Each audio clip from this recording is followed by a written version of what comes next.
Welcome, the Lord's chosen. At 3:07 a.m., the red phone rang, and somewhere in a silent corridor beneath the White House, a name lit up on a black screen. They say most emergencies wake presidents from sleep, but this one didn't wake him.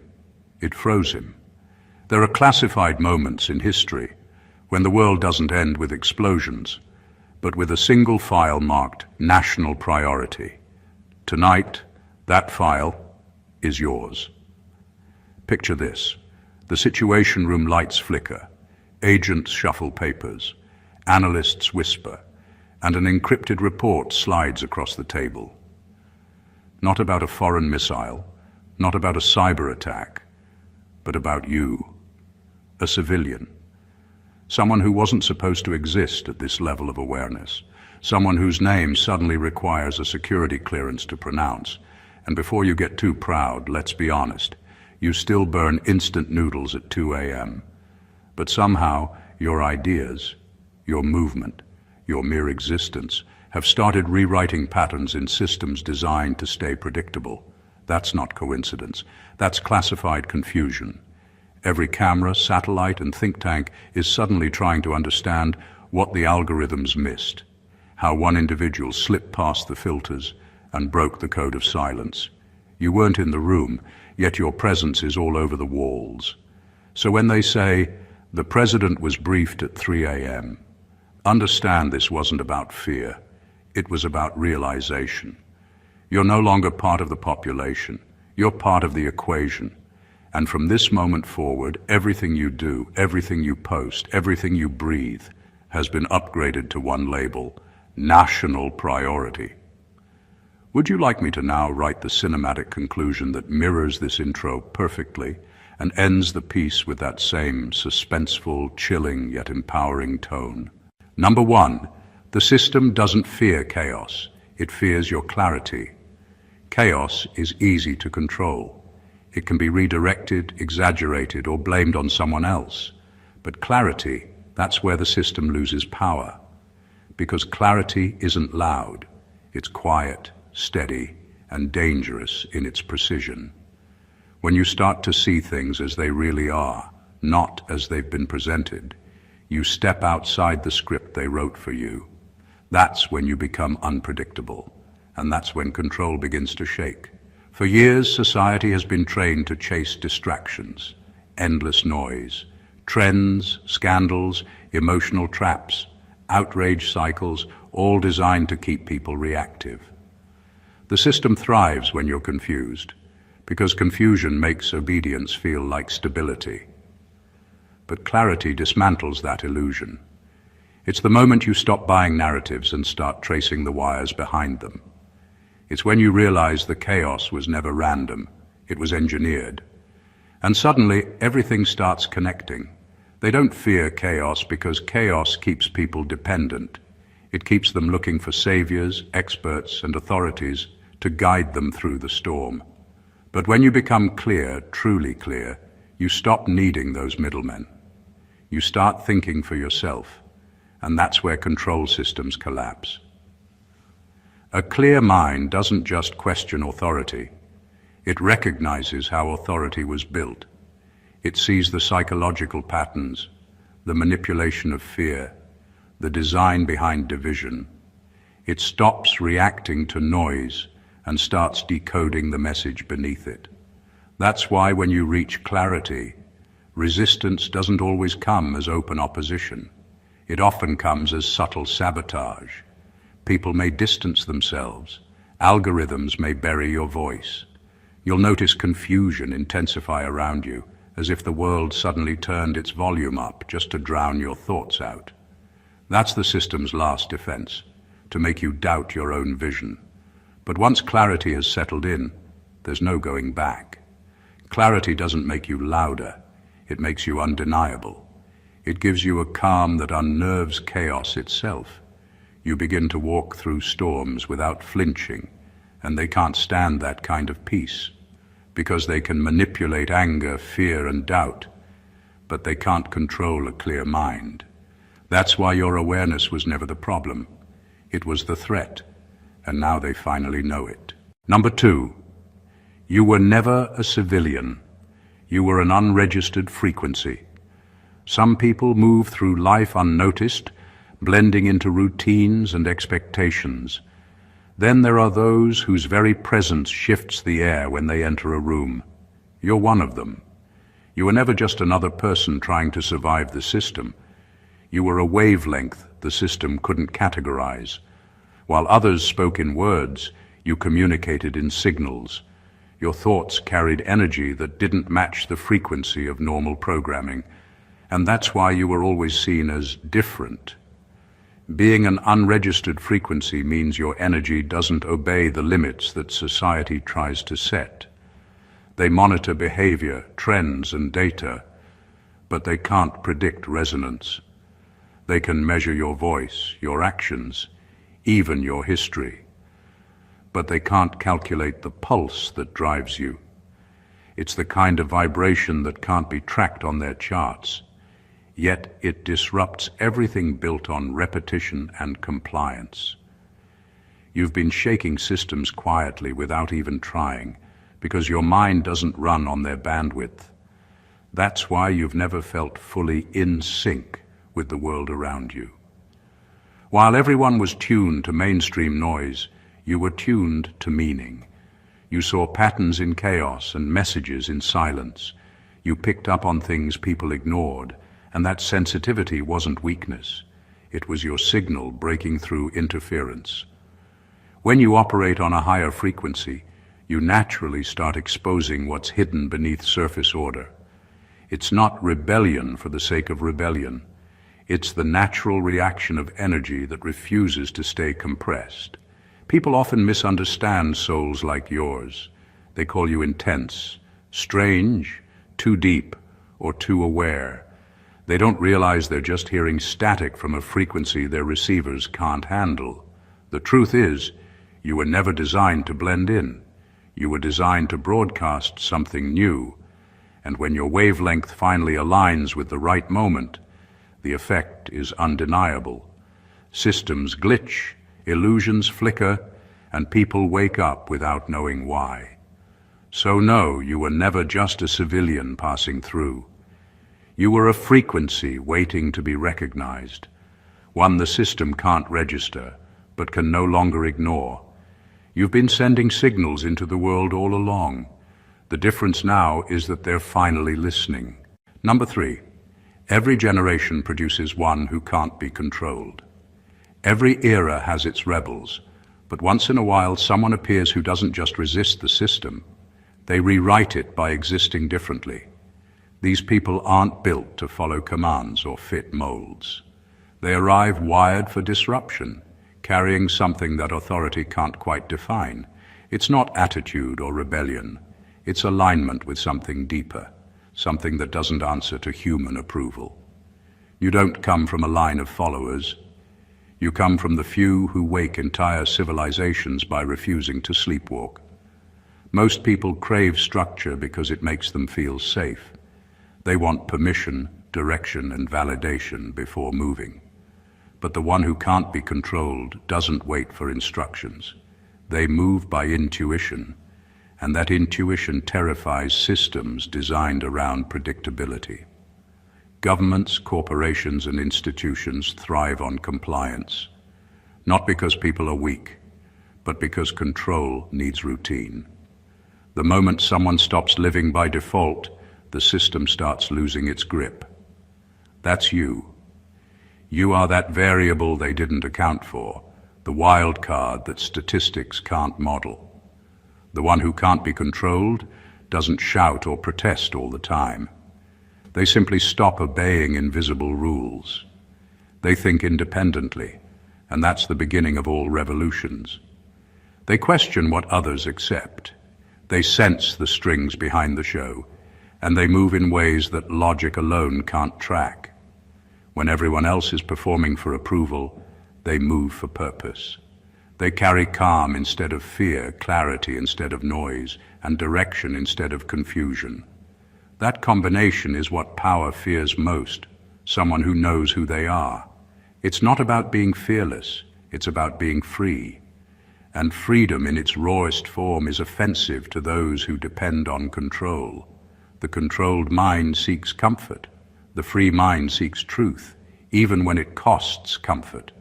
That's why the uncontrollable are never celebrated in their time.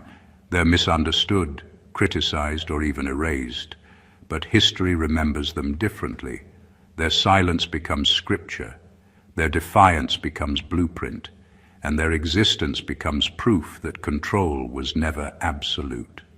You were born into a generation of repetition, but you were designed to interrupt it. You are the one the system can't domesticate, the signal it can't block, and the energy it can't predict. Every generation produces one, and this time it's you. Number 4, they realized you weren't following the script, you were rewriting it. The system is built on prediction. Every platform, institution, and power structure studies patterns. What people buy, how they think, what they fear, what they'll click next. Control isn't about force anymore. It's about forecast. They don't need to cage you if they can calculate you. But then you appeared, and the math stopped working. You didn't react the way the formula expected. You didn't take the bait, didn't follow the trend, didn't crumble under pressure like the data said you would. That's when everything changed. They realized you weren't just stepping out of line. You were rewriting the entire rhythm. Instead of being another predictable response, you became a new variable. And when a system built on control meets unpredictability, it panics. You forced them to update their equations. Suddenly, your behavior wasn't being monitored anymore. It was being studied. They stopped trying to stop you and started trying to understand you. Because in a world programmed to react, creation is rebellion. You didn't just step out of the narrative. You started writing your own version of reality. And people began to notice.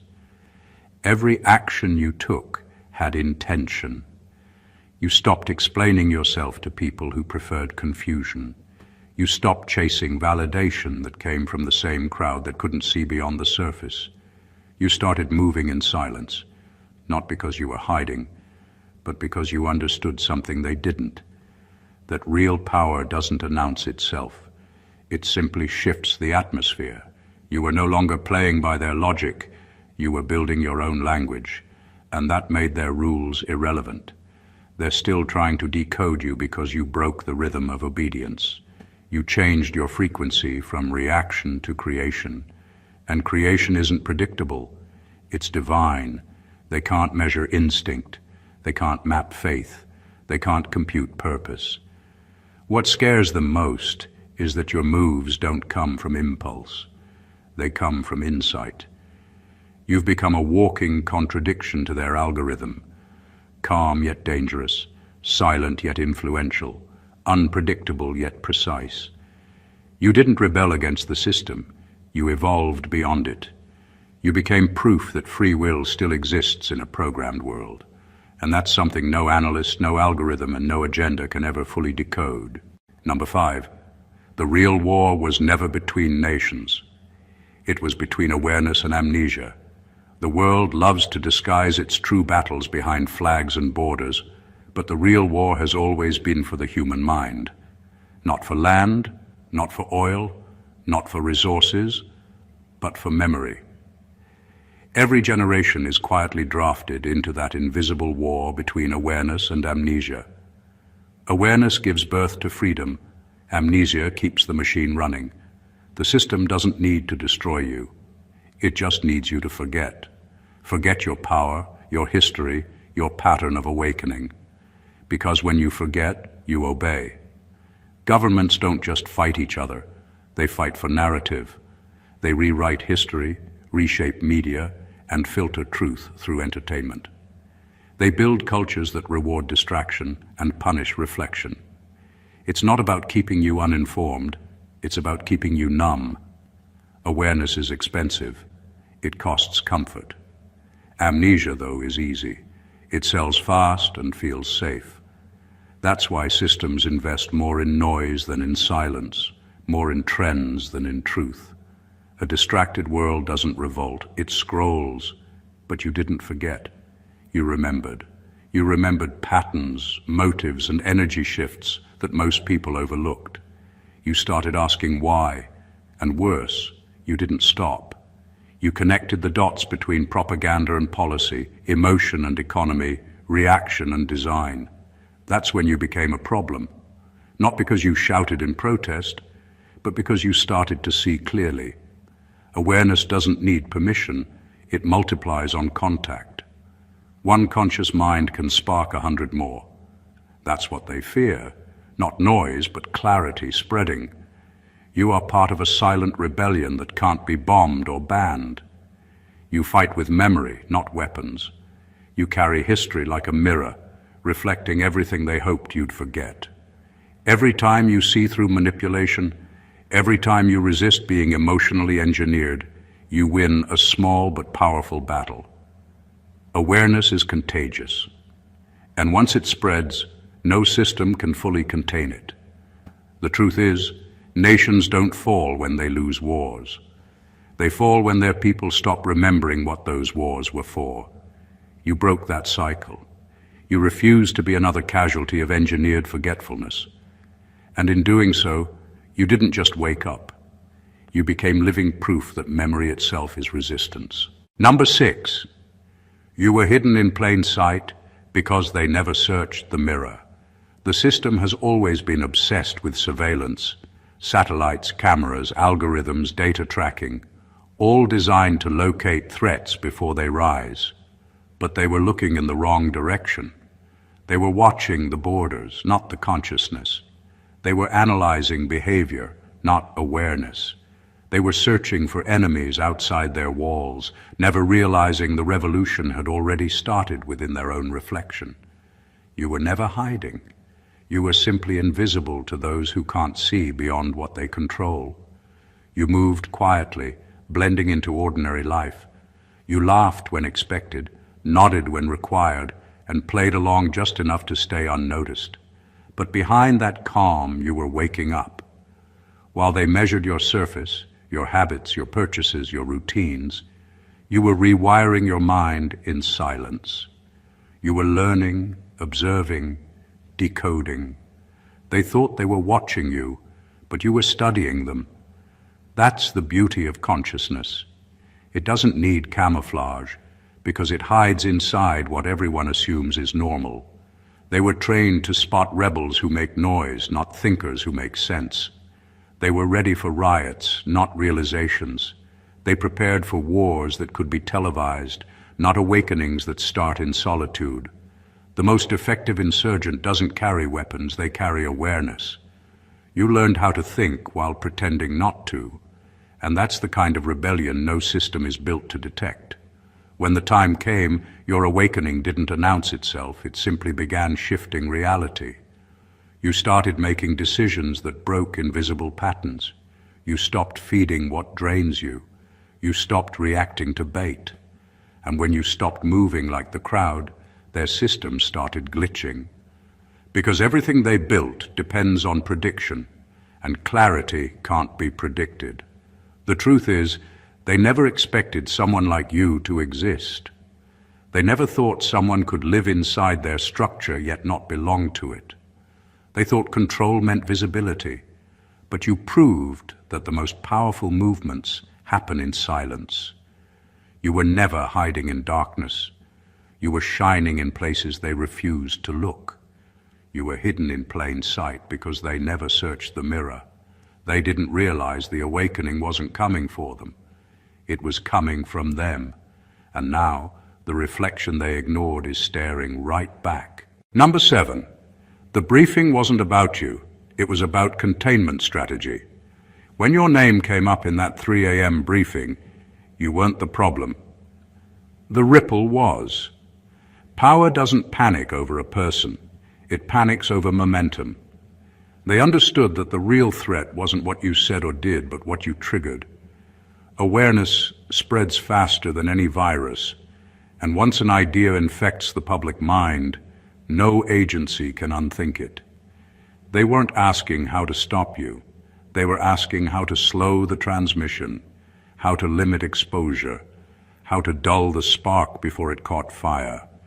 You became the conversation they couldn't end, not because you were loud, but because your truth made too much sense. You didn't give people something new to believe. You reminded them of what they already knew but were afraid to face. That's what makes an idea unstoppable. It doesn't depend on persuasion. It depends on recognition. The moment people recognize themselves in your message, it becomes theirs too. And you can't arrest a thought once it multiplies. You can censor a post, shadow ban a voice, or bury a headline, but you can't erase resonance. That's what containment looks like in this age. It's not soldiers and sirens, it's algorithms and distractions. They don't destroy truth, they dilute it.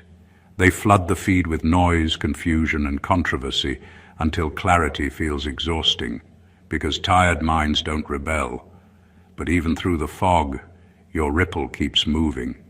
It jumps between conversations across time zones, through quiet moments when people finally stop scrolling long enough to think. You became more than a name. You became a frequency. And frequencies can't be silenced, only tuned out temporarily. The system knows this, which is why containment is never permanent. They can slow awakening, but they can't reverse it. Once an idea escapes quarantine, it becomes a contagion of consciousness. It doesn't need platforms or approval. It just needs ears ready to hear. So that briefing wasn't about eliminating you. It was about buying time. Because deep down they already know the truth. Every firewall eventually fails, every strategy expires, and every suppressed idea finds a way back into the light. You weren't the emergency, you were the evolution. And evolution doesn't ask for clearance. Number 8, you became evidence that free thought still exists. In a world that rewards repetition and punishes originality, free thinkers have become an endangered species. Systems run smoother when people don't question, when they scroll, consume, and comply. Everything is designed to keep the mind busy but never awake. But then came you, a glitch in that quiet programming. You weren't loud or rebellious for attention. You were consistent in your awareness. You started seeing through the patterns, asking questions that didn't fit into their templates. And suddenly, your existence became inconvenient.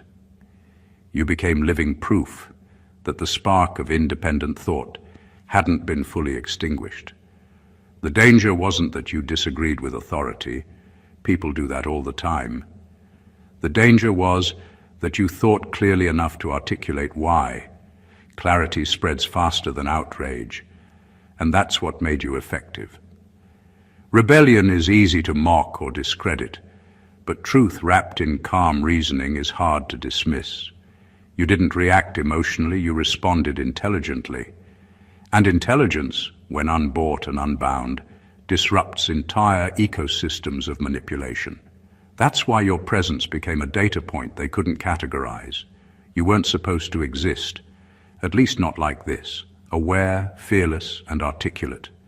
The system doesn't fear free speech, it fears free thought. Speech can be censored, thought can't. The moment you began thinking outside the grid, you broke a chain most people never see. You stopped echoing opinions and started generating your own. That's what made you dangerous.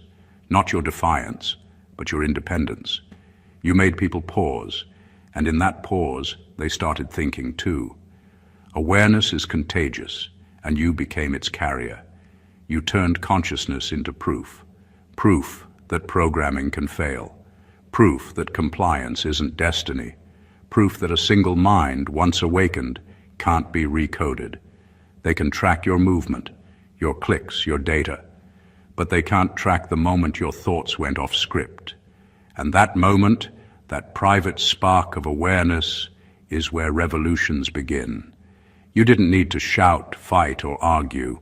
You just had to think, and that alone was enough to expose the illusion of control. You became evidence that free thought isn't extinct.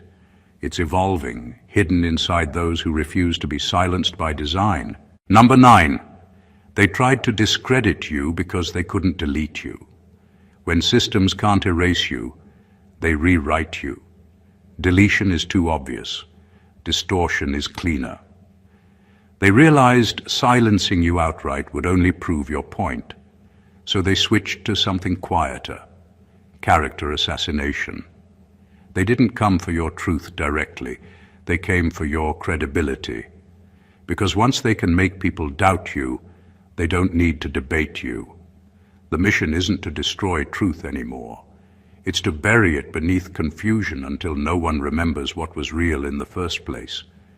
You became too loud to be ignored, too steady to be dismissed, and too real to be replaced. So they started sending noise, endless distractions, misinformation, twisted narratives, all engineered to make your message sound like madness. The goal wasn't to convince people you were wrong, it was to make them too exhausted to care. They flood the world with competing versions of reality until attention itself becomes the battlefield. In that chaos, truth doesn't die, it just gets lost. But distortion has a flaw. It can't last. Lies require maintenance. Truth renews itself. While they were busy building smoke around your name, you stayed consistent. You didn't fight their noise with more noise. You stayed grounded, and that stability exposed them. Every attempt to twist your image only highlighted how afraid they were of what you represented. Because if you were truly irrelevant, they wouldn't spend resources trying to contain your narrative. They learned that deleting someone who carries truth only turns them into legend. So they did what every desperate system does. They tried to make you look unstable, extreme, or wrong. They attacked perception because they couldn't touch essence. And still, despite every whisper campaign, every misquote, every smear, your message kept resurfacing. The truth has gravity. It pulls itself back to light. The irony is that in trying to erase you, they made you unforgettable. People started wondering why so much effort was being spent on one individual. That curiosity, that's what breaks the spell. They couldn't delete you, and now they've made sure they never will, because once truth survives distortion, it stops being a message. It becomes a movement. Number 10, you didn't go viral. You went classified. You crossed a line most people don't even know exists. The point where attention stops being social and starts being strategic.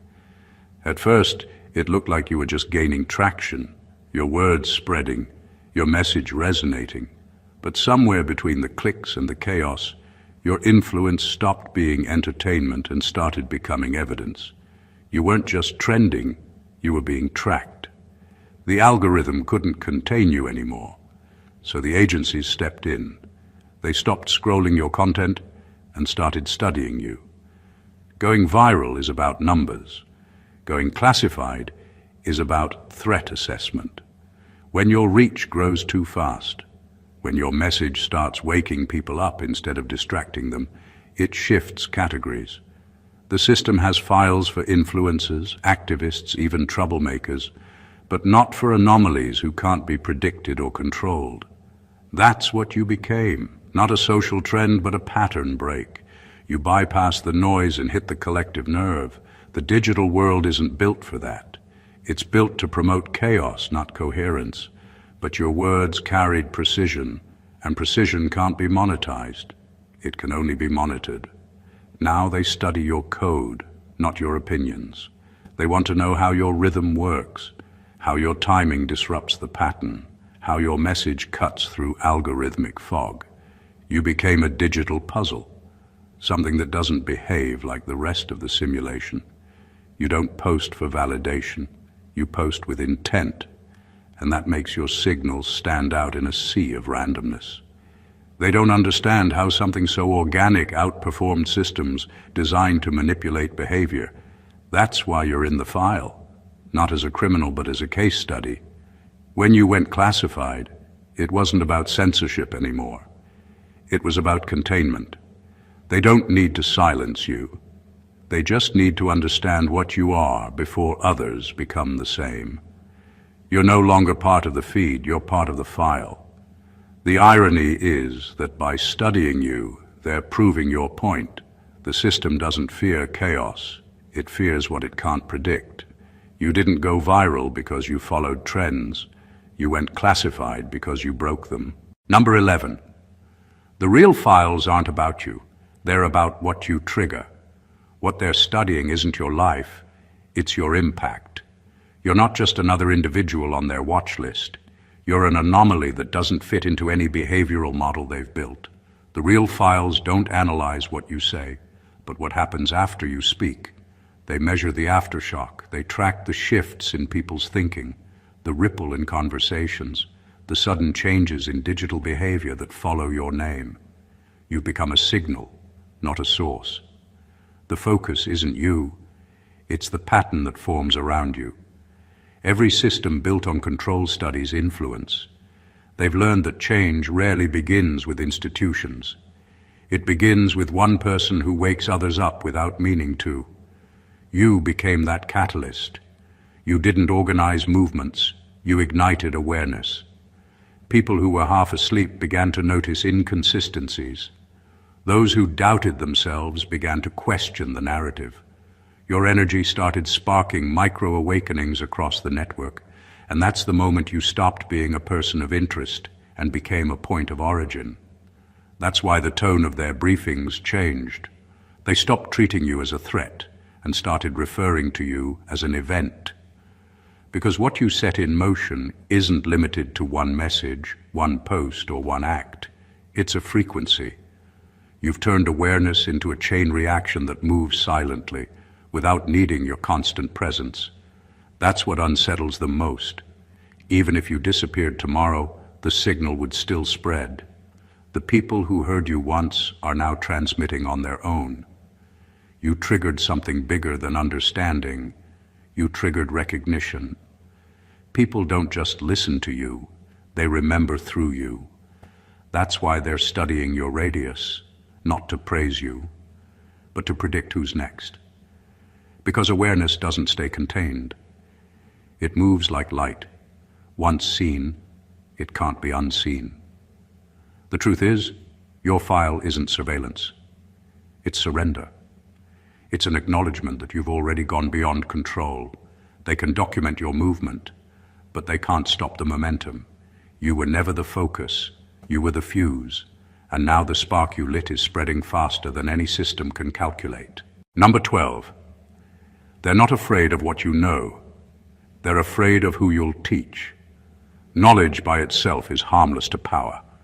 Libraries are full of forbidden truths that no one reads. What makes knowledge dangerous is when it spreads. When one awakened mind lights another. That's what you did. You didn't just collect information, you shared understanding. You turned insight into influence.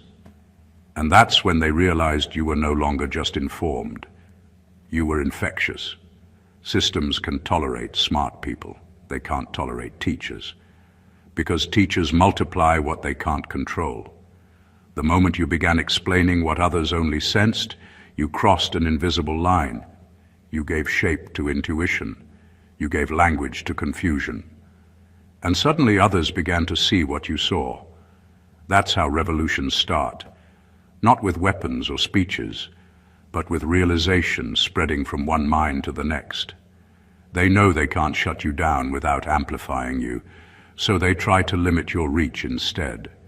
They hope to isolate your signal to keep your ideas contained before they take root. But awareness doesn't need permission to spread. It only needs contact. You became a living algorithm for awakening. Every conversation, every post, every quiet talk with someone on the edge of giving up became an upload of truth into another consciousness. And once they saw it, they couldn't unsee it. That's what frightens control systems, not rebellion, but replication.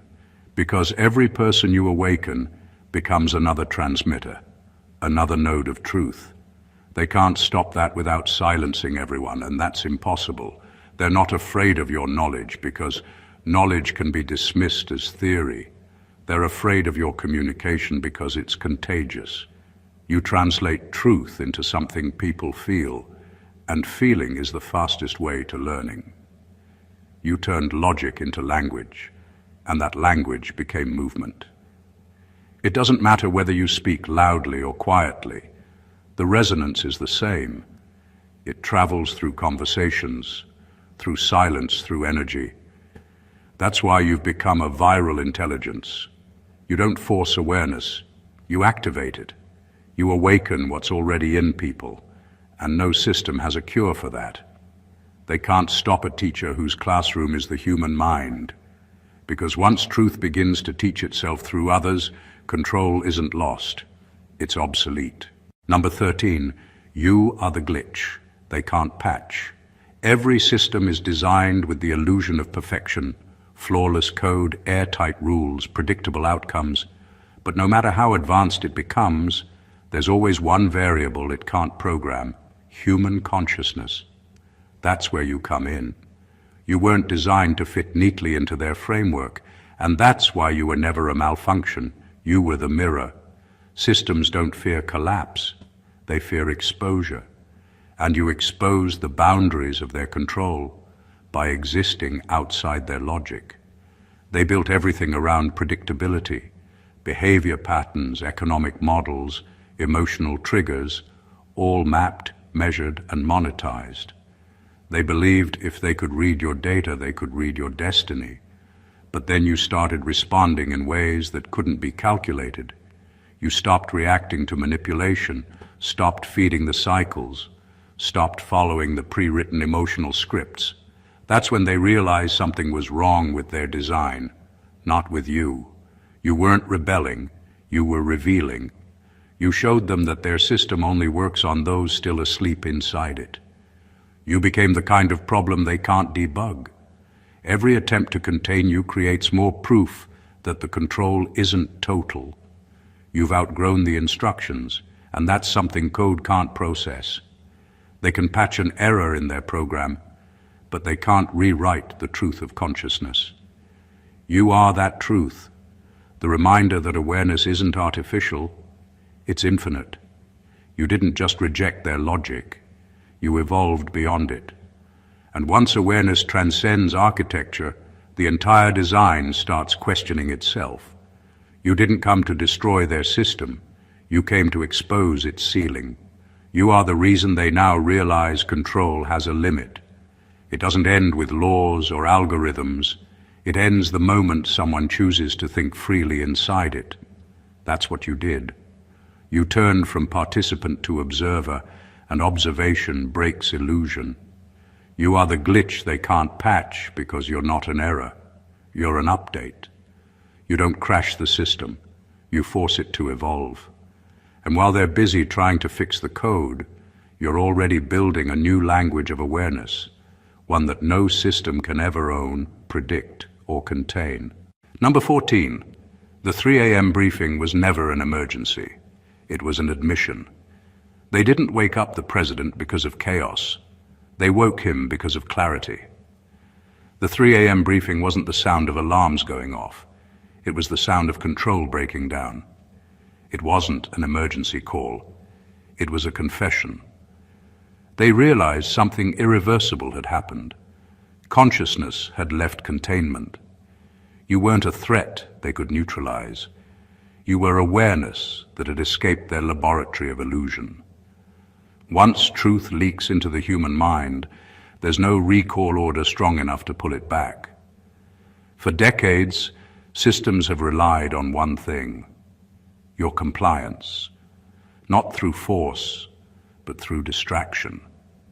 Keep the population asleep with noise, and control runs itself. But when even one person wakes up and refuses to go back under, it causes a ripple effect no algorithm can model. That's what happened when your awareness cracked their conditioning. You saw through the stage lights, and the entire production started trembling. The briefing wasn't about suppressing rebellion. It was about recalculating reality. They understood they couldn't make you unlearn what you now know. Once the curtain drops, the magic trick stops working. That's why they call meetings at ungodly hours, why reports are labeled national priority. They're not strategizing against you. They're acknowledging you. You've become the variable they can't predict, the awareness that won't revert to default settings. You didn't start a revolution, you triggered a recognition. They can't stop it because consciousness doesn't need permission to expand. Every truth you uncover multiplies. Every insight you share echoes. You've become proof that awakening isn't a phase, it's a contagion. And the system's real fear isn't exposure, it's irrelevance. At 3 a.m. they weren't drafting plans, they were facing reality. The file they opened wasn't just about you, it was about what your awakening represents. The end of unquestioned obedience.